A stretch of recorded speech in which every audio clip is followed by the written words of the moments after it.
Hi friends, welcome to ஜோதிமா சமையல். இன்றைக்கி நம்ம என்ன வீடியோ பார்க்க போகிறோன்னா, இன்றைக்கி ஒரு காளான் மசாலா தான் செய்ய போகிறேன். பெப்பர் கிரேவின்னு கூட சொல்லலாம். சூப்பராக இருக்கும். இப்போ அதுக்கு தேவையான அளவு எண்ணெய் ஊற்றிக்கிட்டேன். இப்போ தான் நம்ம ஜோதிமா சேனல் ஃபஸ்ட் டைம் பார்க்குறீங்கன்னா மறக்காமல் சப்ஸ்கிரைப் பண்ணிக்கோங்க. லைக் பண்ணுங்கள், ஷேர் பண்ணுங்கள், கமெண்ட் பண்ணுங்கள். தொடர்ந்து நம்ம வீடியோ எல்லாம் பாருங்கள். நிறைய டிப்ஸ் அண்டு வேஸ்டேஜ் எல்லாம் எதுவும் தூக்கி போடாமல் யூஸ்ஃபுல்லாக ஆக்கிறதுக்கு எப்படின்ட்டு நிறைய வீடியோ போட்டிருக்கேன். மறக்காமல் பார்த்துட்டு சப்போர்ட் பண்ணுங்கள். இப்போ எண்ணெய் ஊற்றிருக்கேன், நல்லா காயிட்டும். இப்போ பாருங்கள், ஒரு 1/4 டீஸ்பூன் பெருஞ்சீரகம் போட்டுக்கலாம். போட்டதுமே இப்போ ஒரு 1/4 கிலோ வெங்காயம் இருக்கும், அதை கட் பண்ணி வச்சுருக்கேன், அதை போட்டுக்கலாம். அப்புறம் ஒரே ஒரு தக்காளி பொடுசாக கட் பண்ணியிருக்கேன். எல்லாமே நல்லா வதக்கிக்கலாம். இப்பயே கருவேப்பிலை போட்டுக்கலாம். நான் முதலே போட்டால் அது சடம் சத்தம் வரும்ட்டு நான் போடல. நல்லா வதங்கட்டும், ஏன்னா இதுதான் நமக்கு கிரேவியாக வரப்போகுது. வெங்காயம் கூட பாருங்கள், வெங்காயம் வெட்டுறதுலேயும் ஒரு டேஸ்ட் இருக்குது. நீளமாக இருந்தால் அது ஒரு டேஸ்ட்டு கொடுக்கும், சதுரமாக இருந்தால் அது ஒரு டேஸ்ட்டு கொடுக்கும், வட்டமாக தைச்சா அது ஒரு மாதிரி இருக்கும். தைச்சாங்கிற தைக்கிறதுலையே இருக்கேன் கவனம். இந்த மாதிரி வெங்காயம் கட் பண்ணுறதுலையும் பல டேஸ்ட்டுகள்லாம் இருக்குது. நீங்கள் வேணால் பாருங்கள், யோசிச்சு பார்த்தா உங்களுக்கு தெரிஞ்சிருக்கும். இப்போ எல்லாம் வதங்கட்டும்.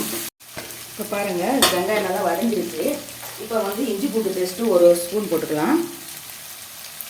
நான் 2 பாக்கெட் காளான் எடுத்திருக்கேன். 400 கிராம் அது. ஒரு ஸ்பூன் போட்டாச்சு. போகிற வரைக்கும் வதங்கட்டும். இப்போ பாருங்கள், மிளகாத்தூள் ஒரு 1/2 ஸ்பூன் போட்டுக்கலாம். ஏன்னா நம்ம மிளகும் போட போகிறோம், மிளகு தூளும் போட போகிறோம், அதுவும் காரமாக இருக்கும். இப்போ மஞ்சத்தூள் கொஞ்சமாக போட்டுக்கலாம், ஏன்னா கலர் அப்புறம் மஞ்சளாக இருக்கும். ஏன்னா பெப்பர் போட்டு கிரேவி பண்ணுறதுனால கலர் நல்லா இருக்கும். இது இப்போ மல்லித்தூள் 2 ஸ்பூன், கறி மசாலா 1/2 ஸ்பூன், இதெல்லாம் போட்டு நல்லா வதக்கிக்கலாம். வதக்கிட்டு இப்போது உடனே தக்காளியும் போட்டுடலாம். இப்போ போட்டுடலாம், அப்போ தான் நல்லா ஒரு கலர் கொடுக்கும். இப்போ பாருங்கள், நான் 2 பாக்கெட்டு காளான் எடுத்திருக்கேன். அது நல்லா சுத்தப்படுத்தி எல்லாம் கட் பண்ணி வச்சுருக்கேன். இப்போ அதை போட்டு மேலே கொஞ்சம் உப்பு போட்டு 2 வதக்கி மூடி வச்சிடலாம்.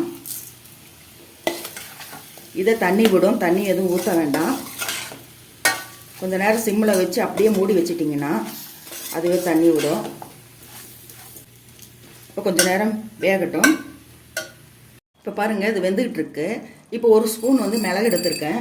அது கூடவே நாம் ஒரு 3/4 ஸ்பூன் சோம்பு போட்டு வறுத்துக்கலாம். ஏன்னா ஏற்கனவே 1/4 டீஸ்பூன் வறுக்கிறதுக்கு முதல்லே போட்டாச்சு. இப்போ 2 இன்னொரு அடுப்பில் நான் பொரியிற அளவுக்கு, அதாவது தீயாமல் இருக்கணும், அந்த அளவுக்கு நாம் இதை வறுத்து எடுத்துக்கலாம். இப்போ பாருங்கள், அது நல்லா வெந்துட்டுருக்கு. நான் தண்ணியே விடலை. பாருங்கள், இதுலேயே எவ்வளோ தண்ணி வருதுன்ட்டு. ஏன்னா காளான் சுத்தப்படுத்தி நம்ம கழுவும் போது அது நல்லா தண்ணி அப்படி பஞ்சு மாதிரி இழுத்துட்ருக்கோம். அதனால தான் நம்ம பெப்பர் கிரேவி வறுவல் மாதிரி செய்யும்போது தண்ணி ஊற்றக்கூடாது. குழம்பா இருந்தால் கூட நம்ம ஊற்றலாம். இப்போ பாருங்கள், இது மிளகும் சோம்பும் நல்லா பாருங்கள் வாசனை வர வரைக்கும் வறுத்துக்கிட்டேன். தீயக்கூடாது. ஃபஸ்ட்டு மிளகு போட்டு வறுத்துட்டு கொஞ்சம் நேரம் கழித்து சோம்பு போடுங்க, இல்லைன்னா சோம்பு சீக்கிரம் வறுப்பட்டுரும், அது தீஞ்சிரும். அப்புறம் இது மிளகு போட்டு கொஞ்சம் நேரம் கழித்து சோம்பு போட்டு வறுத்துருங்க. இப்போ இது பொடி பண்ணிட்டு வந்துடலாம்.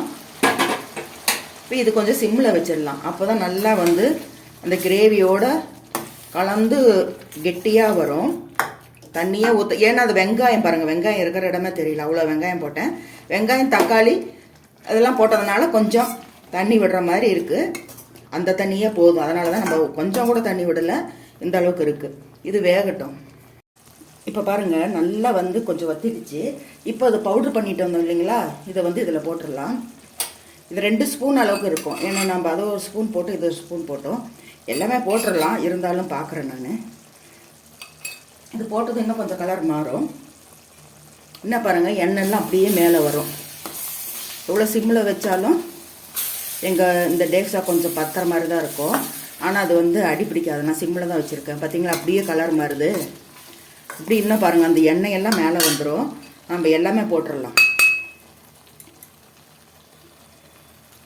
இந்த பவுடர் மாதிரி பண்ணி அது போடும்போது அந்த கிரேவி இன்னும் திக்னஸ் ஆகும், கலர் மாறும். அந்த எண்ணெயெல்லாம் அப்படியே மேலே மிதக்கும். இது ஒரு நிமிஷம் அப்படியே இருக்கட்டும். இப்போ பாருங்கள் தண்ணியே ஊற்றலை, ஆனால் பாருங்கள் இந்த அளவுக்கு தண்ணி இருக்குது. உங்களுக்கு ரொம்ப ட்ரையாக வேணும்னா நீங்கள் என்ன பண்ணுறீங்க, காளான் வந்து கட் பண்ணிவிட்டு கொஞ்சம் புளிஞ்சிட்டு போடுற மாதிரி போட்டிங்கன்னா தான் அந்த தண்ணி வந்து வராது. பார்த்தீங்களா, இப்பயே பாருங்கள் எப்படி வந்துருச்சுன்ட்டு, அப்படியே கலர் மாறிடுச்சு. அந்த எண்ணெயெல்லாம் பாருங்கள் அப்படியே மேலே வருது. எப்பயுமே எந்த ஒரு மசாலா கிரேவிக்கும் பாருங்கள் கடைசியாக ஒரு பவுட்ரு பண்ணி போட்டிங்கன்னா அந்த ருசியும் மாறும், அந்த கலரும் மாறும், டேஸ்ட்டும் மாறும். ருசி டேஸ்ட் எல்லாம் ஒன்று தான். பேசுகிற ஆர்வத்தில் எதை பேசு. இப்போ கொஞ்ச நேரம் இருக்கட்டும். பாருங்கள் நல்லா வத்திருச்சு. இப்போ சூப்பர். பார்த்தீங்களா, மற்ற நேரம் கூட அந்த எண்ணெய் மேலே வராது. அந்த பொடி போட்டிங்கன்னா அப்படியே அந்த எண்ணெயெல்லாம் மேலே வரும். அதுதான் அந்த உடைய மசாலாவுடைய தன்மையே. இப்போ வந்து கொஞ்சம் கருவேப்பிலை போட்டுக்கலாம். அப்புறம் நிறைய கொத்தமல்லி போட்டுக்கலாம். எனக்கு ரொம்ப பிடிக்கும் கொத்தமல்லி. இப்போ இந்த மாதிரி வறுவலுக்கெல்லாம் போட்டிங்கன்னா சூப்பராக இருக்கும். போட்டு ஒரு கிண்டி இறக்க வேண்டியதுதான். அப்போ இருக்கிற கலருக்கும் இப்போ இருக்கிற கலருக்கும் பாருங்கள் சூப்பராக இருக்குது. இது பரோட்டா, சப்பாத்திக்கு, சாப்பாட்டுக்கு எல்லாத்துக்குமே நல்லாயிருக்கும். மட்டன் சிக்கனை விட இந்த மாதிரி காளான் கிரேவி எங்கள் மகனுக்கு ரொம்ப பிடிக்கும். சாப்பிடவான்னு கூப்பிட வேண்டியதே இல்லை. இந்த செஞ்சு வச்சுட்டோம்னா வந்து அப்படியே அவங்களே சாப்பாடு போட்டு எடுத்து சாப்பிட்டுக்குவாங்க. அவ்வளோதான், ரெடி ஆயிடுச்சு. சூப்பரான காளான் பெப்பர் மசாலா ரெடி ஆயிடுச்சு.